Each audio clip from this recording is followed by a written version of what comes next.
for joining us in this room. Here we're going to have two sessions. My name is Astrid Wilches. I am going to be the chair. If you have any questions, I will be here to help you. And right now we are going to begin with the presentation by teacher Julio Cesar Torres Rocha. He's from Universidad Libre. His research interests are on intercultural competency and language and teacher identity. So I hope you enjoy his presentation, and teacher Julio Cesar, when you are ready, please begin. Okay, thank you very much, Astrid. And thank you for the committee of the conference for accepting my presentation. And thank you people for attending the session. Well, to start with, I just want to remind you of the title of my presentation, which is English Language Teacher Educators, Critical Identity Construction and Negotiations. My name is Julio Cesar Torres, and I work at Universidad Libre here in Bogotá, Colombia. To start with, I would like to talk about my position towards professional identity, because I regard professional identity from a cross-structural perspective. Identity as something fluid, vital, multi-sided, pertaining personal as well as social factors, which is not totally determined by dominant structures or systems, but it is an identity that can be critical, agented, and deliberative. And also I regard English language teachers, educators as plurilingual people, plurilingual individuals, where plurilingualism refers to the number of languages or even variations of the same language that coexist in the society. The concept behind plurilingualism implies that the language we use for communications are not homogeneous, monolithic systems that are elements of a dynamic multi-system that overlaps with other languages, which is obviously the case of English, and English is an international language. Well, I also regard language teacher educators from the researcher's perspectives at the beginning of my study, which is educators that instruct, guide, and support teachers, student teachers. Supervising, they also supervise student teachers, and they produce research. These are like the three main roles of a language teacher educator.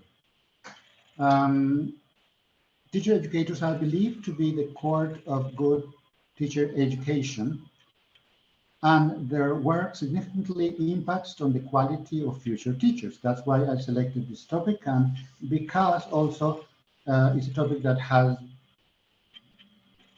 been overlooked sometimes or under-researched. So about my study, well, first I'm going to talk about the problematic situations I see. ELT communities in local and global settings do not seem to question the practices of teaching ESL, EFL, or English as an international language, following a set of principles, guidelines, and apparent context-free practices. Another problematic situations are we, English language teacher educators, might be functioning as specialists and technicians who are well trained to implement approaches or theories coming from the inner circle countries. Therefore, there is a need for teacher educators in EFL setting to design agendas in teacher education to make the professional development of teachers an effort in which collaboration, reflection, situated experiences, and theorizing opportunities are the guiding principles. And my study addresses particularly this issue. So, my study is located in Colombia, in a post-colonial country, at a private university, and in the language teacher education program. I'd say that the study is about a group of educators who engaged in a collaborative learning activity to explore their identity construction as English language educators. Through a small-scale study and based on our trajectories, experience, our views about the English language and our political stances towards English as an international language, we managed to interrogate our beliefs, practices, and conceptions, which might be contentious for English language teachers. We engaged in discussions that might have changed perceptions over time regarding language, ELT education, and education in general. The questions that I addressed in my research are: how do English teachers, educators' professional identities evolve in the light of current sociopolitical factors surrounding the teaching of IEIL in Colombia?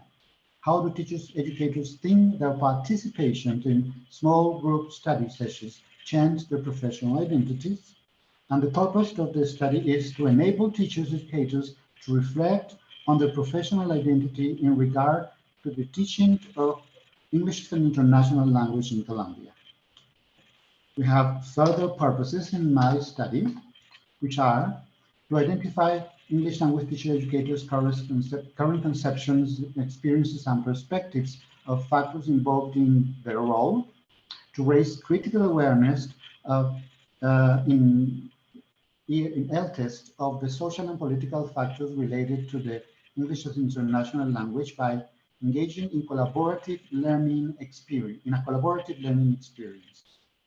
and also to observe even changes takes place in educators' mindsets on the surrounding political factors of EIL, and therefore in their identity on the basis of a structured collaborative reflection or learning. Moving on to the theoretical framework, I took into account obviously English as an international language, linguistic imperialism, creative speakerism, teacher-educator professional identity and its political perspective, and Freire's concept of conscientization, which sometimes I will refer to as critical awareness or conscientization.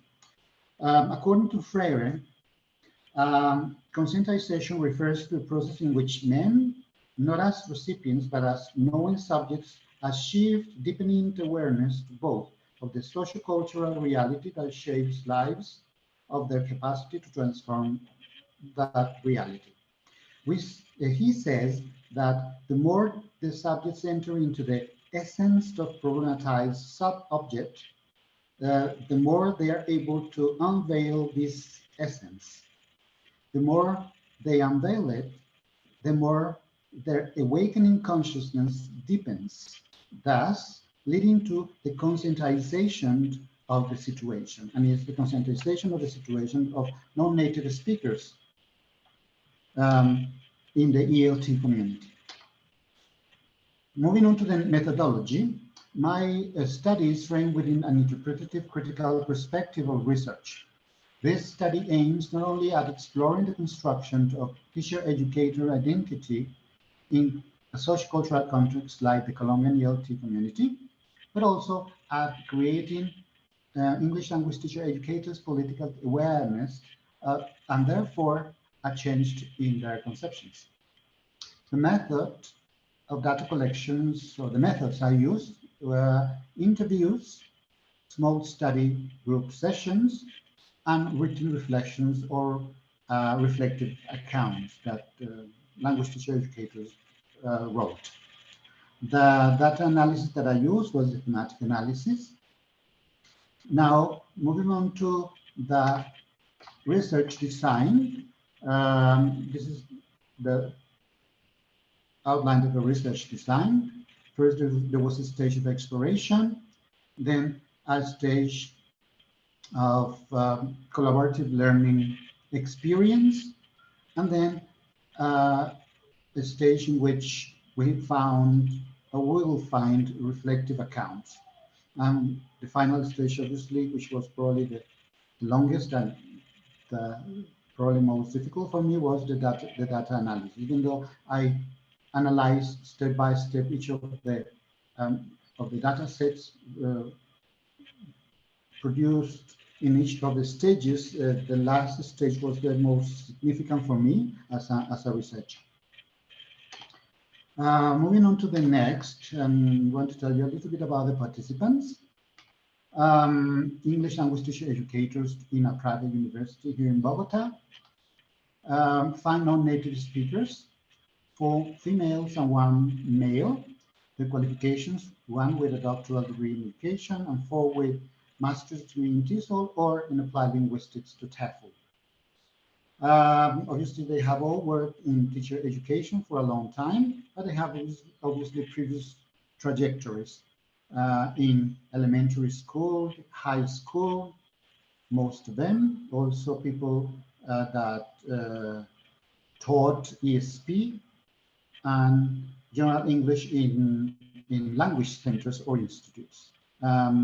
Their teaching experiences ranges from 10 to 30 years.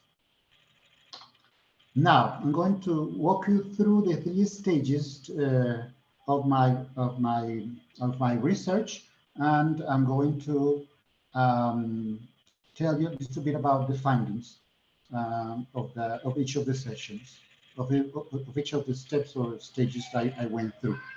So I pay attention first to, in the interviews, to the current issues of English language teacher identity research, ELTE's self-image, feelings towards the world, and ELTE's responsibilities. Also, critical issues such as ELTE's view of language. Remember that we're thinking about moving, or I was thinking that probably we tend to be very monolithic in the perspective of language. And in order to actually think about a more diverse perspective of language, we need to move to a pluralistic perspective of language. And also to take a stance towards English as an international language, English as a lingua franca, or world Englishes. First of all, let's talk about the view of language that I perceived in my participants. One, there was majority an hegemonic view and monolithic view of the language. In this quote, we can see that. Stella says, well, I think that the English that has to be taught in a conversational English that is more on this side, I mean, USA English, American English, and not British English. In this side of the world, we have to pay attention to the USA English because it is the one that we are most influenced by. So I think this is a practical, but also a very monolithic perspective of English regarding only the standard varieties as the ones you should be teaching. There was only one person that showed some pluralistic view of the language, and he says, this is Jose, the type of English we should read, the teaches one thing that has to do with the worldwide policies that advocate for learning a different register or variety, no matter if that is American or British. It is just learning English for communicating with people.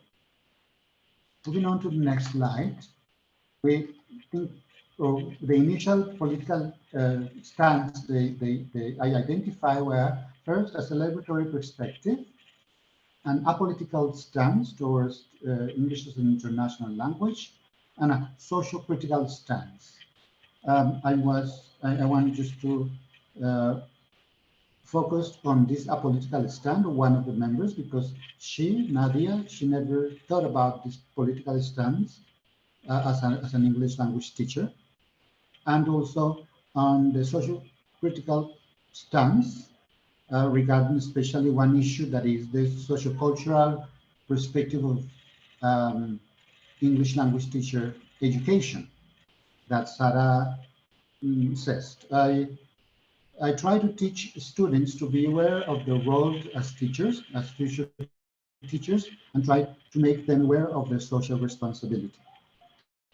And Nadia says, because it doesn't only have to do with teaching content, all the structures, but it has to do with being critical, using the language to criticize what is happening all around the world. So it was the initial perspective of the political stance that I found in the interviews. So they all have mixed feelings about their role of as English language teacher educators. They regard themselves as language and methodology experts, but not as research experts.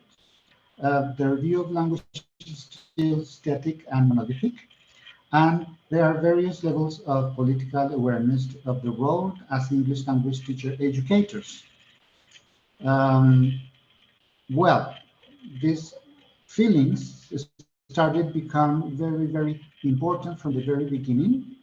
The role of emotions and feelings in the construction of identity of the English language teacher educators in my institution.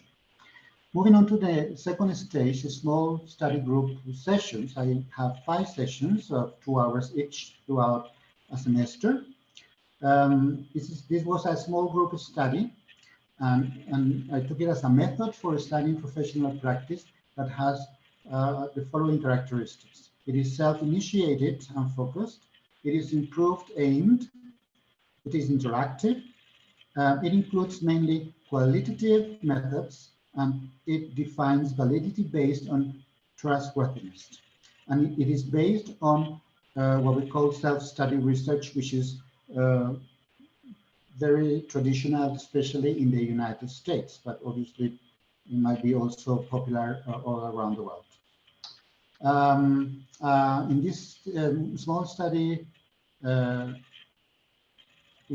group study sessions, the 5 sessions of 2 hours, so already told you, we discuss different topics such as critical applied linguistics, English as international language, linguistic imperialism, native speakerism, teacher education identities, sociocultural terms in language teacher education, and teacher cognition. The first 4 topics were selected by the researcher, me, but the other topics were selected by the participants. At the beginning, it was supposed to be a very participatory type of research, but step by step, I was more in control because of different circumstances. Now, the findings of this sub-study group was about the English varieties awareness. So there was awareness of correct Englishes in the world, evolving political stance towards the language, especially towards English as a lingua franca, and world English was very controversial in the group. Developing English language teacher educators' political stance towards English as an international language and their role in this particular setting in Colombia was also controversial, because obviously some of the participants back up the standard hegemonic languages, the British and American varieties. Also, there was, or I found, resistance to and compliance or compliance with the foreign language policies in the country as well. Some obviously agree with the policies established by the Ministry of Education, but others are much more critical and resistant to the imposition. This top-down strategy that is administrative, coming from the government. And I found so varied teacher educators' beliefs about what language teacher education implies.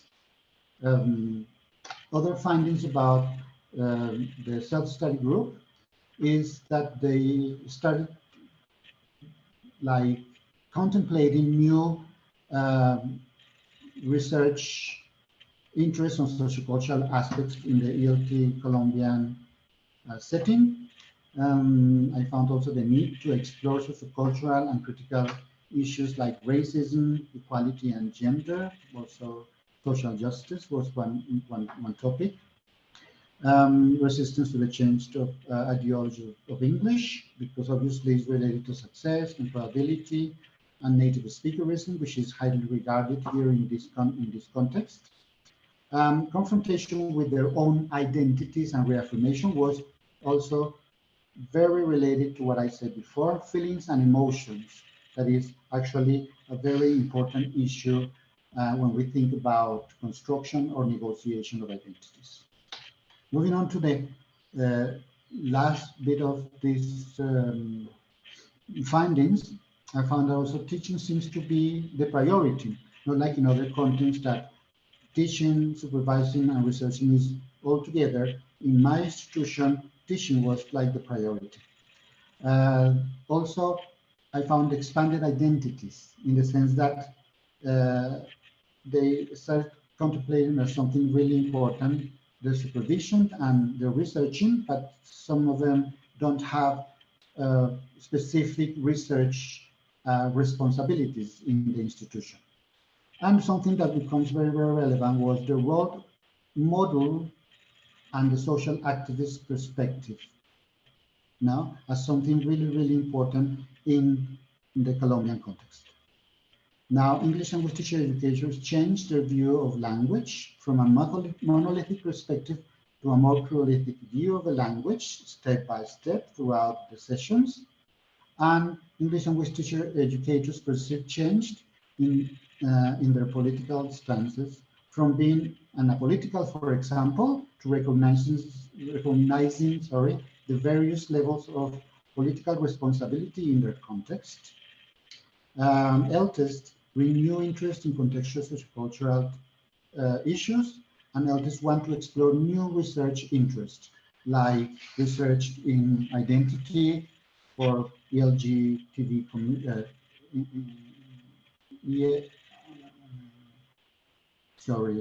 lesbian, gay, transgender, etc. identities as well. They wanted to research about that. They also want to talk research about impaired students that we have at the university, blind students and deaf students, and interest also on feminism. One of the participants mentioned that.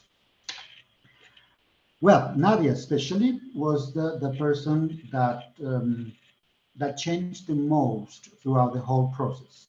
At the end, in final reflection, I'm going to refer to, well, actually we already referred to before, sorry. She said, despite the fact that I have a master's in applied linguistics, and this fact has made me believe that my main concern as a language teacher is just to solve problems related to learning of a language. After reading this text and sharing with my colleagues, I've been considering about my role as language teacher, and the challenges that I should face. I mean, I have to keep in mind social and political issues which are clearly connected to the teaching and learning of a language. So here I selected this particular quote because I think it reflects the changes that I see at the end of the research in most of the participants. She refers to the identity as something that is changing, fluid, but also conflicting, because this particular participant, Nadia, at the end said that she thought that she probably never wanted to be an English teacher, but probably she wanted to be a literature teacher or something else. So it was like a self-confrontation at the end that is related to one of the findings that I found very, very important and relevant, key findings at the end of my research. Well, now moving on to the emerging findings and to conclude my Teacher Julio Cesar, I'm sorry to interrupt you. The thing is that I would like to remind you maybe just one more minute because we need to leave some space for questions. So just maybe if you can wrap up in 1 minute, it would be wonderful. Thank you, teacher. Sure. So very quickly, I'm going to tell you about the bigger things or key findings. English language teacher educators changed their political stance towards teaching English as an international language. LTEST, critical identity reconstruction, and reconstruction involves the fact that we construct our self-identity and negotiate our identity through discourse. The importance of emotions in the construction of identities. And also, I found that there is a need for alternative research in ELT, not just to focus on particular or on the very common topics that we usually deal with at universities, which is for skills development of good pronunciation, the development of language as such, but other topics such as inclusion, diversity, social inclusion, etc., etc. And also, I found that in the final reflections of the participants, that the empowering effect of collaborative learning was essential for my research, and it's probably the best way, in my perspective, to start developing teacher development in different institutions at different levels, high school, university, etc. Well, my evolving identity, obviously as a participant, I also changed my perspective. I'm thinking more about the colonial perspective at the end of my research. I opened my mind to new ways of doing research because I also suffered the emotions of being a researcher and having to make decisions or take decisions about what to choose, what not to choose, difficulties that I face in the research. And that's why I also have to embrace leadership as a researcher. But I also can say that I reaffirmed my social and political role as an English language teacher educator in my country. So that's all for the time being. I wonder if you have any questions about my research. I can share my camera. I'm sorry, I was not able to open my camera so you can see me. Sorry about that. No, Any questions are welcome. it's okay. Thank you very much, Teacher Julio Cesar. We have 2 minutes in case somebody has any questions for Teacher Julio Cesar. You can write it in the chat. Or if you prefer, you can ask very fast, use the microphone as well. It will be only 2 minutes because we need to start at 9:50 with the next presentation. So. Yeah, I have a quick question.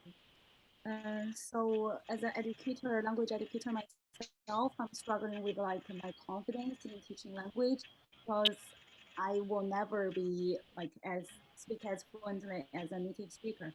I'm wondering, in your research, have you found something relevant to this, like confidence of the researcher, of the teachers? Sorry, I didn't quite get the question. It was difficult for me It's to like hear. how the Can you teachers rephrase the question? Is related to feelings? Yeah, I mean, how the teachers construct their identity as like a confident language learner and a teacher.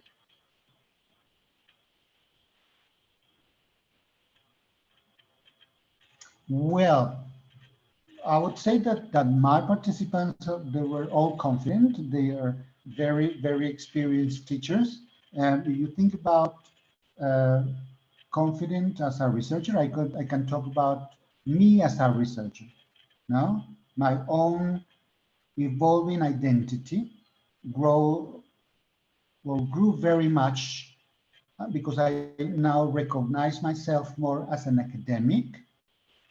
Yes, as an academic in the role of English language teacher educator. And I would say that, yes, as I said at the end, I embraced the fact that research needs leadership, and I needed to assume the role of a leader, in spite of the fact that at the beginning I wanted the research to be a participatory research. I ended up doing most of the job, no? Even though I used let's say, member checked at the beginning. Obviously, my research was very demanding for participants because I demanded them time in order to read, time in order to reflect with me during 10 hours of the time. They are very, very busy people. So I also learned that there are limits to the research, and the researcher needs to be aware that even though the research for you is the most important thing as a researcher, for the participants is just one space in which they can reflect, talk, criticize, but I need to think about the participants' time and the effort they are making in order to participate in my research. So I think that was an important reflection for me as a researcher and as an academic Okay. in my research. Okay, thank you very much, Teacher Julio Cesar. Thank you for your question. There is another question by Michael, but Teacher Julio Cesar, could you please first stop sharing your screen, and second, if you don't mind, could you please answer to the Teacher Michael the question that is there? Maybe you can answer to him in the chat, because right now we need to continue with the next presentation. Okay. Thank you very much, Teacher Julio Cesar. Yeah. It was very interesting. Okay, thank you very much, Astrid, and thank you all for attending my presentation. All right. Thank you, teacher. So if you could stop sharing your screen so that the next two teachers could start sharing their presentation. Thank you very much.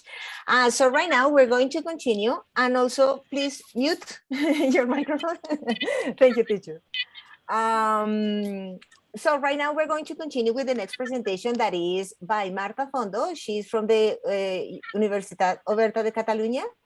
Her research interests are on affective dimension of language learning, technology, and multiculturalism.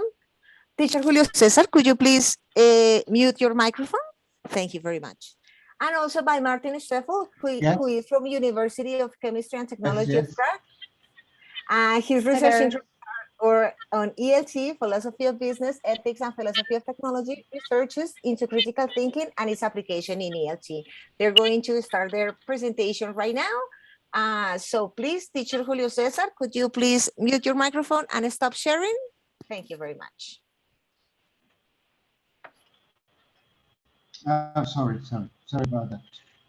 Okay. Thank you. I will share my screen and then I start going through the presentation. Is that fine? Yes, that's fine. Okay, well, hello everyone. Just to start. Okay. Let's see. Let's see if I move forward, if you can see. Can you see the slides changing? Yes, we can. Thank you. Okay, perfect. So it's working. Great. So thank you everyone for being here. So as you see, we are going to present today something regarding virtual exchanges and social presence in digital learning. Because we have seen that it brings some social dimension to distance learning. In my case, Universidad Oberta de Catalunya, it's a fully online university here in Spain, in Barcelona. And so students lack sometimes this social part involved in learning. In Martin's case, Martin, you can talk a little about your context, if you wish. Yes, thank you. Thank you for having us. Hello, I'm Martin. So in my context, I'm from the University of Chemistry and Technology in Prague, in Czech Republic.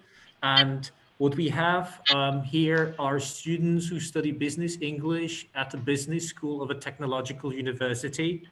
So for them, especially the experience of almost a 2-year lockdown, which we are experiencing almost again, has been very taxing in terms of social contact. And this is something we would like to talk about. So thank you for having us. Marta, over to you. Okay, so I cannot now. Well, maybe not all of you know about virtual exchanges. So it is based on technology that makes us be in contact. It can be either written or or video or audio. The general, can you hear a noise all the time? Yes, please, Teacher Julio Cesar. We are asking you. I have been asking yeah. you many times, Teacher Julio Cesar. Can you please mute your microphone? Thank you. Thank you. Yeah, because I'm using. Okay, sorry, I'm using my earplugs, and it's like breaking my head all the time. I know. Okay. It's done. Thank you very much. Go ahead, continue. Thank you. Please. I'm sorry for interrupting. Okay, so the recipe for a virtual exchange is to have a good content, okay, to have meaningful and fun communicative tasks, to have a clear aim, which has to be aligned with the curricula. We will talk about all this, okay? 2 or more students from different cultures or languages. So what we do is to put students from different cultural realities or language realities to interact, to practice so many different things, not only languages. We will talk about this. And then we need technology, of course, to make them interact. So as I was saying, it can be interaction synchronous, asynchronous, it can be written, it can be talking, video, many different options. The communication can be one-on-one, okay, can be only 2 people interacting, can be one-to-many, so 1 person with a group, can be groups with groups, okay? So it's very, very flexible and there are many options. In terms of language, they can be bilingual, so normally there are 2 native speakers of each other's language, they are learning each other's language. So English or Spanish, for instance, so I'm a Spanish speaker, you are English speaker, and we practice each other's languages and we help each other. Can be monolingual, so only in 1 language, one speaks in their native language and the other one speaks the foreign language, or lingua franca, normally in English or French, the most spoken languages in the world. Then the aims can be as many as you can imagine, but normally they are focusing on language practice, intercultural practice, but it can also be practice for chemistry and many others. Right now are loads of projects going on around the globe with the students from so many places working about so many different topics. So it's not only for language practice, although it started there in this field. And then, as I said, it can be synchronous, so they speak at the same time or write at the same time, or asynchronous, so they can send messages to each other, but they do not interact at the same time. Okay, any questions so far? I hope I'm explaining myself properly. Martin, do you have anything to add? Thank you. Perhaps I just wanted to share a few thoughts on, because you spoke a lot about students and about the process itself. I just wanted to make a short comment about the fact that in my experience, what is important is the role of the teacher, who becomes more of a host rather than the sage. So we have a new metaphor of a teacher as a host. You're hosting the process, you're inviting students to join. When I say inviting, I wanted to also mention that this activity should be based on the student's interest. So it should be ideally voluntary, and it should also, I would say, be possible for the teacher to integrate the outputs as part of the assessment of the class, because that's part of the motivation for the students, yeah, as well. And also I wanted to say that this is a nice way to individualize student, I would say, experience from the class. And this is very important, especially in heterogeneous classes with students who lack motivation or are shy to speak. And that's something we are going to mention. So I just wanted to bring this up briefly. Indeed, yeah, we will read some of the students' comments, and we will see some comments related to exactly this topic Martin is now talking about. I would say it's very important, if you just want to try, by the way, you can contact us anytime if you want to get involved in any of this type of projects, if you have any question. But from my point of view, it's always integrated in the curricula. This is very important because then it's meaningful. But also in our case, it needs to be graded. You have to take into account that in our case, in Universitat Oberta de Catalunya, we are an online university, so this project, it's part of the subject in this case. And if it's not graded and it's voluntary, many students won't get involved because our students are mainly professionals taking a second degree, or maybe someone that wants an improvement in their professional career, things like that. So they're busy people, so they won't do anything like just voluntarily. Okay, so there are different realities in this case, and I completely agree. You are the host, you are the facilitator, you have to be there. Like I always say, I'm the mommy, and like a little mom, helping them and giving them support. Okay, so in terms of the positive or the advantages, the positive things or advantages of virtual exchanges, we have many. Okay, so it is true that they allow intercultural experiences for students just being at home. They do not need to travel because they are in contact with different cultures, thanks to the internet. And then it promotes different skills developments, but this depends on the way you design the project, because the skills are not going to be developed by themselves. So you should be careful with this. Okay. Well, in our case, I was, as every spring semester, going to do my project, this virtual exchange with the students at work, and Martin was going to get involved with his students, and suddenly COVID, started. So we had a completely different reality, and Martin suddenly had to move also to online teaching. Am I right?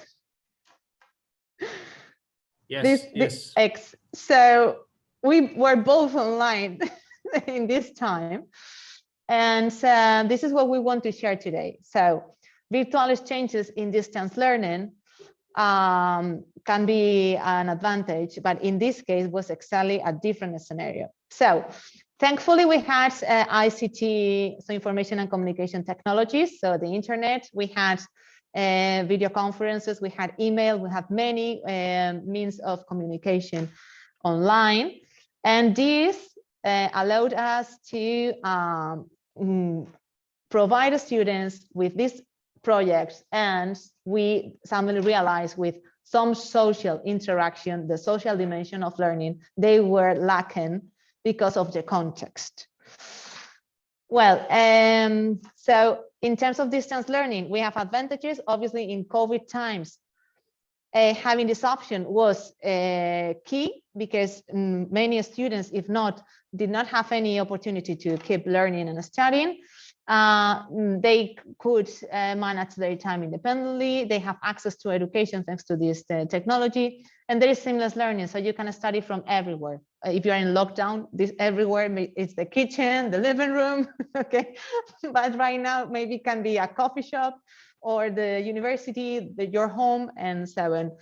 But there are also some barriers, some disadvantages, as we know, because not everybody has access to technology nor good internet connection. The seamless learning could be also a problem because we get very unfocused. We don't know where we left things and so on. And maybe the social aspects of learning, what Vygotsky has defended as the expert novice roles when we are learning, are not that easy to maintain. So Martin, I don't know if you want to add something here. I just wanted to speak briefly about the role of technology, because I think this is very important. You've mentioned the key aspect, which is the, let's say, democratizing, I'd say, dimension of using technology in the classes, which of course goes hand in hand with the availability of the ICT technologies, but also we shouldn't forget that what Richard Kern was and has been talking about a lot, that is the mediality of ICT technologies and the way they shape teacher-learner interaction, their pull towards transmissive and passive modes of student-teacher interaction. And I'm saying this because I think this is something we have been able to bypass through our project, paradoxically, which we have been able to maintain at the time when the students were locked up and they were spending their teaching or learning time online. And in the middle of that, we were able to offer a project which was online and which was at the same time meaningful. And I think we'll see this through the answers that we prepared for you, that we managed to avoid these traps, because Richard Kern speaks famously about the pharmacon of technology and speaks about the double-edged blade of technology. So I think we've Yeah. avoided that, but let's not get too ahead of ourselves. Yes. Okay. Okay. So, well, in this case, when these type of projects are mediated by video conference, and this is the closest experience you can give to students to face-to-face communication. We have oral communication, but we also have all the emails supporting this communication, which is vital for us when students are not native speakers of the language. They need some support sometimes, and emails in this case, it's key. In also make them feel closer to each other, okay? Well, these projects, as we said, give the social aspects, and it's not Martin and myself saying this, okay? Other researchers support this. And this 21st century skills development, which the students themselves reported in their comments and the questionnaire we sent at the end of the project. Well, so in this case, this project had been on since 2018. In this case, was the third time we were running this project, and Martin got involved with his students. And it was a very different profile. My students are older, his students are younger. My university is online, his university was face-to-face and moved online. So there were many differences, even the academic context. Some of them had more experience, some of them were studying business, the other ones. So it was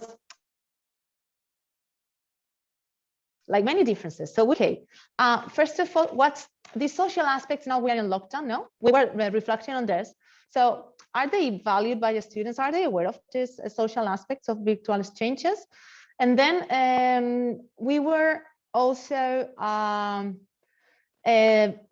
is this something we can find in students? Because we sent this questionnaire, but then in their comments, they had an open question, we will see this.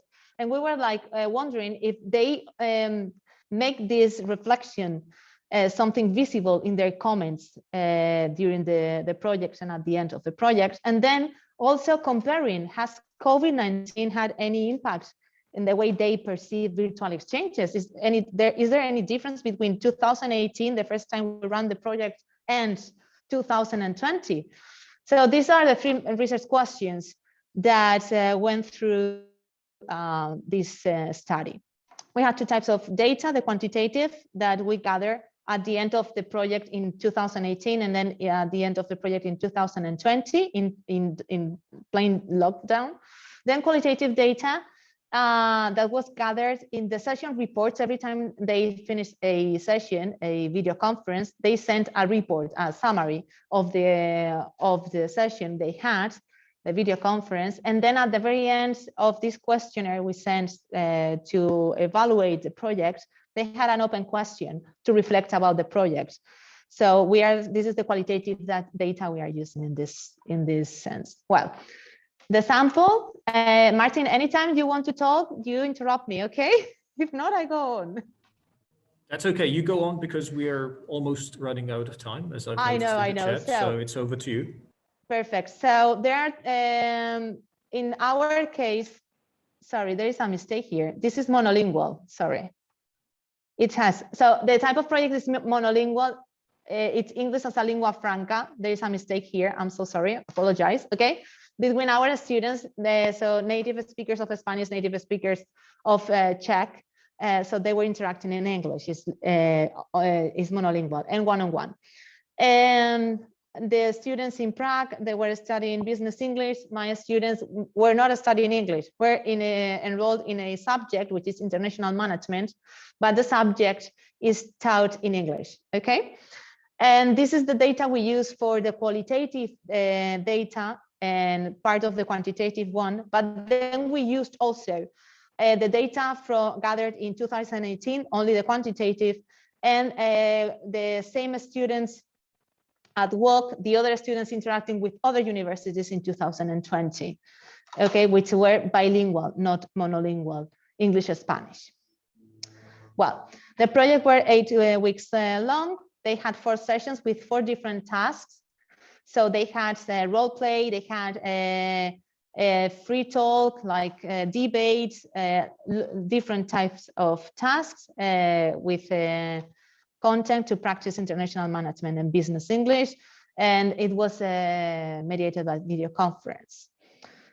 So this is the interesting thing. We can see here the question that how important is to have these elements in a virtual exchange like this one, a cooperative partner, a partner with good language skills and having no technical problems.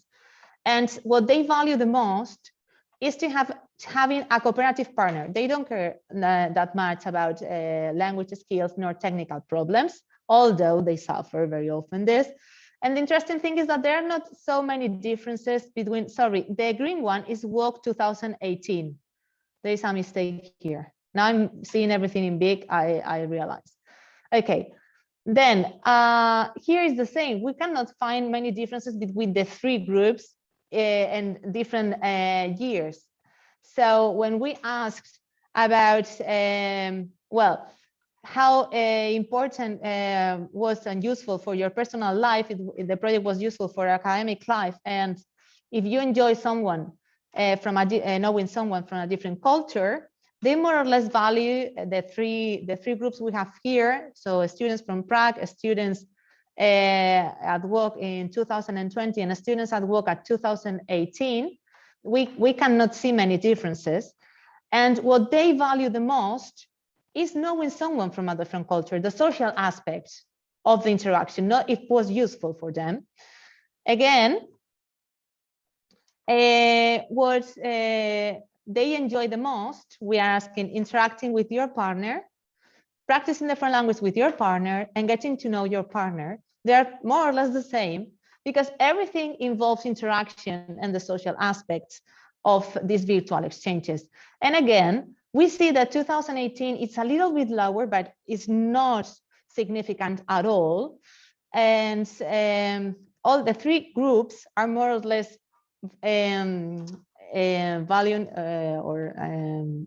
evaluating equally the 3 different items. And there were very different situations, very different contexts, and very different profiles. And they were evaluating the project in this term, social aspects, more or less the same. So this was, for us, was very surprising, because it seems that having good language skills is not that important, that all the social aspects of interacting with your partner, having a good partner, and so on. And this was reflected then in the qualitative results. In these comments we are sharing with you today, we don't have time to read all this, but in this time, these were the comments we've had in the communication and in the reports. And for instance, this is our last meeting and this person is very sad, WOC number 1. Well, this CTU1, it's a code, is a nice person, everything went fine, and so on. I love talking. And here we have some reflections about COVID. I've enjoyed it a lot during all this time, even though it was a hard time to be concentrated in some aspects regarding COVID-19. And I love this one, this last one. Well, after hours of conversation, blah, blah, blah, blah, blah, blah, we finished with the beginning of a friendship and with the promise that I will make my own Corona mask, was the face mask, with the same pattern as yours. So they were integrating these COVID-19 things in the relationship that is starting as a kind of friendship thanks to the virtual exchange. In terms of technology, it's interesting because we found a difference here. They could choose the communication tool they wanted, and this reduced a lot the anxiety regarding technology. We did not use this data because we don't have time for everything. But they say we use this one because we know how it works, So we decided to go for the one we wanted. The negative side is that they had technological issues, and they also had internet connection problems very often, and they reflect on this. So technology for them sometimes was challenging, but the anxiety in these terms was reduced because they could even use WhatsApp, whatever they wanted for the communication. And then breaking barriers, what we were talking about. There are, even despite the differences between the profiles, students, we can see here, for instance, he is really nice man in CTU too, even he is 20 years older than me. It was really good experience. But at the very end, it was so funny. Because CTU 3 is saying, oh, he was surprised because his partner was pregnant, and I'm 22. I expected to make calls with someone the same age, but in the end, I prefer to be like this. And this is because WOCA students worked a little as mentors, so the experts with the novice, and everything found a role that was good for them. And all the reports we have about their relationships with them was so nice and so interesting. Okay, regarding this open question in the evaluation questionnaire, almost everywhere we found some comments regarding the partner. So it's important to have a comparative partner, a partner who enjoys communication. It's important not to be shy. This is what Martin was referring to, not to be shy talking in front of your partner. Okay, so shyness has to be apart from this. Well, again, we have know each other, social aspects, then technical aspects. So technical, just cannot, if collaborators cannot be friends, they will not enjoy in the same way and they will not learn. Here, these students relating social aspects and emotional aspects of learning to the project. So it's so interesting. And well, I really like this last one because it didn't really matter if at some point he couldn't find the right words, or if he didn't really have the knowledge of the subject enough. It was very enjoyable. So this is clear. They really social aspects of this project. And well, we have seen that all the measures regarding social aspects were above 4, so a very high levels of positive evaluation about social aspects. Then the second question, if they are present in the comments, well, we analyzed 44 session reports from these 11 pairs and 22 open questions in this evaluation questionnaire. Among all these, 64 always had a reference to the partner or some social aspects. So the 97% of the cases, so a lot. And lastly, COVID, no, there were no significant differences between 2018 and 2020. So this more or less explains that the context, profiles, and many other aspects of these virtual exchanges do not affect the way students perceive the virtual exchange, because it seems that this social aspect of the projects, of these interactions, learning together and so on, it's like sweeps away, you know, all the negative aspects of being different, or negative aspects, what we think could be negative.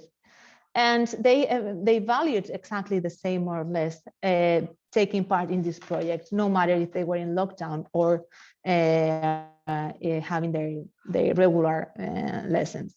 So, well, that's it. Do you have any questions? Martin, do you want to add anything? I would say that you've covered all the most important points, so maybe I'm just going to allow more space for eventual questions. So thank you very much. I try my best to go fast, I'm sorry. Yes, I know time is so short and the topic was so very interesting, really, really cool to see version of the students, of the participants. It was really nice. And yes, it was really interesting. So if anybody has any questions, I think we only have a couple of minutes for that probably, but we would like to offer the space in case somebody has any questions for the presenters. They can email us anytime. We love to collaborate and to explain whatever. Virtual exchanges about collaboration between teachers first and then students. So. Absolutely. I'm going to include here the emails from the teachers in the chat in case somebody wants to contact you. Okay. Thank you. But anyway, let's say that we have just 1 minute, maybe, if anybody wants to share or say, like, any question, maybe.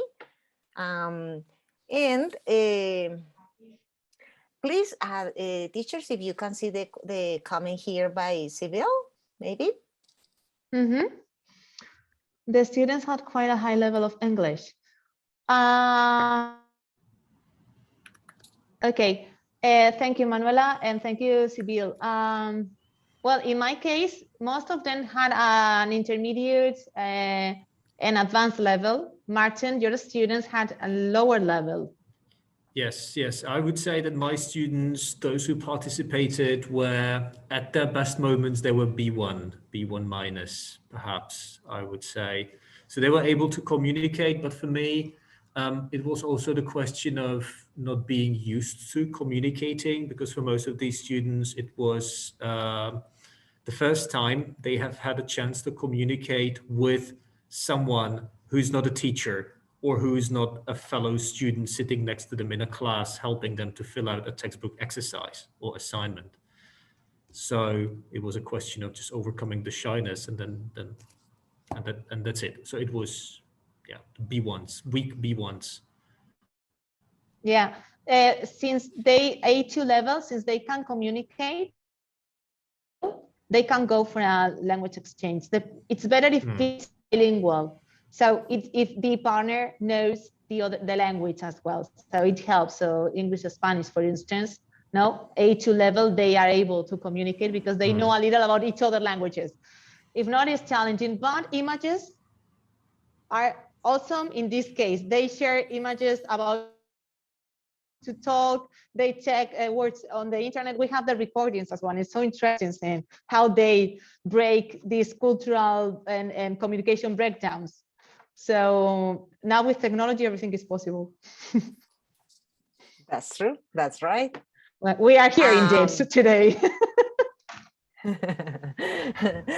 So, well, I found it really, really interesting. I'm sure that we all have many questions about it, but unfortunately, we have run out of time.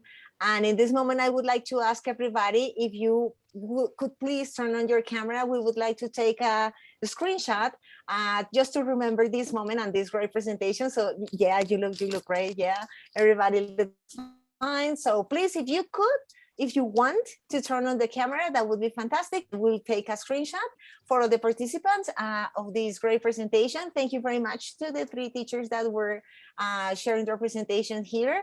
It was really interesting, and we would like to know more about it. In a moment, I will also share the email from teacher Julio Cesar also, just in case somebody wants to contact them.